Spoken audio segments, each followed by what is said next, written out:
Vamos a platicar de esto a fondo con David Fuentes. Él es periodista y autor del libro Narco Ciudad de México. David, gracias por estos minutos para Mega Noticias. Y de entrada, bueno, la tendencia, por lo menos a nivel nacional y en Ciudad de México, es a la baja con respecto a la percepción de inseguridad. Así es, Abel. Buenas noches, un placer saludarte a ti y a todo tu teleauditorio. Sí, hay que tomar en cuenta que si no cuestionable, sí es tratar de plantear bien lo que tratan de mostrar las autoridades con esta encuesta de percepción, ¿no? Hay lugares, por ejemplo, en donde se sabe que la percepción de seguridad es mucho mejor que en otra que es mucho más ajetreada. Te voy a poner dos ejemplos. Por ejemplo, siempre o tradicionalmente se ha manejado que la percepción de seguridad en sectores como Tláhuac o Milpa Alta, por ejemplo, sale mucho más bajo de lo que se podría registrar en la alcaldía Cuauhtémoc, por ejemplo, ¿no? Cuando sabemos que los fenómenos delictivos son totalmente opuestos, tanto en la alcaldía Cuauhtémoc como en una alcaldía como Milpa Alta, por ejemplo, como Tláhuac o incluso Xochimilco, ¿no? Partiendo de esa premisa, sí, también es importante destacar la labor que han realizado las autoridades, tanto la Secretaría de Seguridad Ciudadana como la propia Fiscalía, en tratar de mantener en orden todo lo referente a la seguridad, sobre todo en los crímenes de alto impacto. En la Ciudad de México ocupa ser una persona importante, lo hemos hablado en los casos que se han registrado, el atentado contra Ciro Gómez Leiva, el atentado que sufrió Alejandra Rosso de la Vega, la alcaldesa en Cuauhtémoc, el atentado, o más bien el feminicidio, del cual fue víctima Paola, la hermana del futbolista Salcedo, y estos tipos de noticias y de impacto que se dan una vez que se logran detener a estas personas, ojo, sin que necesariamente sean los responsables o los autores intelectuales, mandan ese mensaje hacia la ciudadanía que permea hacia abajo, que dice, bueno, en la Ciudad de México un crimen no puede pasar desapercibido porque es resuelto. Sí, tristemente ocupa ser una figura importante, ocupa ser alguien que llame la atención de las autoridades o alguien que pueda causar impacto en la sociedad. De lo contrario, pues te vas atrasando y esos expedientes se van retrasando, como lamentablemente se registra actualmente en la propia Fiscalía Capitalina. Abel. Claro, David, es muy importante analizar los datos y esta parte que compartías. Si revisamos, por ejemplo, el número de delitos registrados, por ejemplo, en abril, que entra dentro de este periodo de revisión de la encuesta del INEGI, Cuauhtémoc es la alcaldía con más delitos, poco más de 2,800, seguido de Iztapalapa y Gustavo Amadero. Claro. Si presentamos o revisamos lo que dice Cuauhtémoc e Iztapalapa, pues las personas no nos van a dejar mentir. Sin embargo, cuando ya se hacen este tipo de encuestas, hay que aclarar que la percepción depende pues de ese momento en que el ciudadano fue entrevistado y de su experiencia y su contexto. Hay quienes afortunadamente no han tenido pues un círculo cercano con estos incidentes, ya sea un robo, un asalto o algo más grave, y hay quienes han tenido 2, 3 y hasta 4. Entonces es diferente ese tema, ¿no? Sí, así es, lo planteaste de excelente manera. Si bien hay zonas, por ejemplo, en la que la percepción de seguridad es muy amplia, eso no significa que no puedan haber algunos delitos o que de manera constante se registren delitos. Vamos a focalizarlo, por ejemplo, en la alcaldía Benito Juárez, que tradicionalmente sale con mucha percepción de que los habitantes de esa demarcación, ojo, de algunas de las colonias de esa demarcación, porque no es lo mismo, por ejemplo, la del Valle, Nápoles, o que los sectores que viven, por ejemplo, en la colonia Periodistas, en la colonia Niños Héroes, por ejemplo, donde fluctúa mucho los temas de seguridad. Ahí, si bien no se registran tantos eventos de alto impacto, sí hay mucho robo de vehículos, robo de autopartes, recientemente extorsión a los distintos negocios que se registran en esa zona, y también hay homicidios. La ventaja es que pues regresamos un poco a lo mismo, que un crimen que puede ser de alto impacto o relevante para las autoridades en esa demarcación, y precisamente para no afectar ese tema de percepción, pues es cuando más rápido actúan y cuando más acción de las autoridades hay. En teoría, pues debería ser parejo para todas las alcaldías y para los ciudadanos de primer nivel, de segundo nivel o incluso de tercer nivel, ¿no? Que no debería ser así, pero lamentablemente son los hechos que se registran todos los días en la Ciudad de México. Claro, y es que la tendencia en las últimas encuestas de percepción de inseguridad, si reúne todas las cifras de Ciudad de México, es que va a la baja esta percepción, pero la diferencia entre la de mayor percepción de inseguridad y la de menor, pues es muy amplia.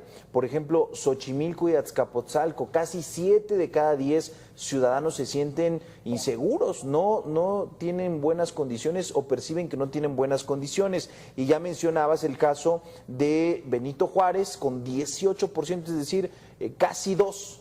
O el tema de Coajimalpa, donde ahí sí ya es 24.5%, es decir, 2 de cada 10 personas. En realidad hay un trabajo distinto por parte de la autoridad central y por parte de las autoridades de las alcaldías, ¿o por qué podemos ver esta gran diferencia en la percepción? Mira, sí se han realizado trabajos importantes, trabajos, detenciones de estas que le llaman de alto impacto. Se han realizado también trabajos de inteligencia y detenciones también en cuando una figura importante es agredida, como ya lo explicamos, y eso ayuda mucho a calmar las aguas, como se dice comúnmente. Sin embargo, hay delitos en los que lamentablemente siguen creciendo, y hay delitos que también no lo explica este trabajo de percepción del INEGI. Hay delitos en los que la cifra negra es mucha. Lo vamos a resumir en un delito que está creciendo y que pues lamentablemente cada día vemos más imágenes de personas que llegan a negocios a robar, a extorsionar, a intimidar, personas que llegan a golpear a quienes se niegan a pagar el derecho de piso, o que llegan al extremo de incendiar o de herir a los propietarios que tratan de defender su patrimonio. Esos delitos hay una cifra negra muy alta, porque la víctima no va a denunciar por temor a que pues se pueda tomar este crimen organizado o cualquier persona que intente extorsionar a alguien, represalias en contra de él. Y obviamente la percepción de seguridad en este tema en particular no lo contempla. Entonces, si nosotros vamos y entrevistamos a los comerciantes de la zona centro, a los antreros de los alrededores del primer cuadro de la ciudad, a los del Valle, a los de la Roma, Condesa, en específico en ese delito de extorsión, pues ellos van a externar que son víctimas de ese delito, pero al momento de acercarse a la autoridad o que alguien le pregunte, oye, ¿eres víctima de extorsión?, ellos te van a decir, obviamente no. Y es esta cuestión en la que muchas veces fluctúa, ¿es válido, no es válido, es cierto, no es cierto? A mí me pudieron haber entrevistado 24 horas antes que lamentablemente se robaran mi vehículo, ¿no? Para el otro año mi percepción va a cambiar porque ya fui víctima de un delito. Claro, muy importante este tema. Finalmente son números, es un parámetro, es una medida, y las autoridades tienen que atenderlo y por supuesto reforzar el tema en el combate a la inseguridad. Les decía, en la Ciudad de México la tendencia va a la baja. Finalmente, David, no tiene que ver con la percepción, pero sí tiene que ver con la seguridad. Tenemos un operativo ya en Tepito, incluso con el Ejército, con diferentes elementos de seguridad. Tenemos inteligencia, como lo mencionabas, estrategia, pero uno de los policías que estaba dedicado a la inteligencia, uno de los mandos, fue asesinado, vamos a decirlo así, con muchísima facilidad. ¿Podemos hablar de que hay avances o de que desafortunadamente pues estamos en un momento crítico en esta estrategia de seguridad para la capital del país? Sí, hay avances, pero lo más preocupante, Abel, es justamente este caso, ¿no? Que desvela muchas cuestiones que tienen que ver directamente con la delincuencia organizada. Y lo hemos hablado, ¿no? El poder que tiene el crimen organizado para fácilmente infiltrarse en alguna corporación, para fácilmente sobornar a cualquier policía o intimidar a personal que estaba en el círculo más cercano de uno de los hombres, hay que decirlo, de uno de los hombres que logró que esta percepción justamente fuera realidad. Es decir, una pieza importante dentro de la Secretaría de Seguridad Ciudadana y dentro de la estructura de seguridad de toda la metrópoli. El comandante Milton fue el responsable de resolver y de apaciguar mediáticamente todos los crímenes de alto impacto de los últimos años. El atentado contra Ciro Gómez Leiva, los que ya mencionamos, el de Alejandra Rosso de la Vega, grandes decomisos al cártel Jalisco Nueva Generación, al cártel de Sinaloa, a la familia michoacana, golpeó fuertemente la estructura de la Unión Tepito, el cártel de Tláhuac. ¿Estaba afectando intereses? Sí, y es cuando uno se cuestiona, ¿existe o no existe y tiene el crimen organizado el poder de fuego para hacer este tipo de ataques? Ya lo demostraron cuando intentaron asesinar al propio Omar García Harfuch, y ahora están demostrando que no solamente tienen poder de fuego, sino también tienen contrainteligencia para saber que el hombre que aplicaba toda la inteligencia en la ciudad estaría solo, sin vigilancia, en la hora y en el lugar en el que iba a estar para con una persona, hay que decirlo como se dice en el argot también, como se menciona, hicieron un trabajo limpio que con un solo disparo en la espalda le quitara la vida. Habla de toda una estructura y del poder que tiene la propia delincuencia organizada para infiltrarse, para corromper al círculo más cercano de una de las personas más importantes de seguridad. Claro, y por eso era importante conocer tu punto de vista. Decíamos percepción de inseguridad a la baja, cifras de estadísticas oficiales también a la baja, sí, mucha cifra negra de las denuncias que no se presentan, pero este caso que llama la atención.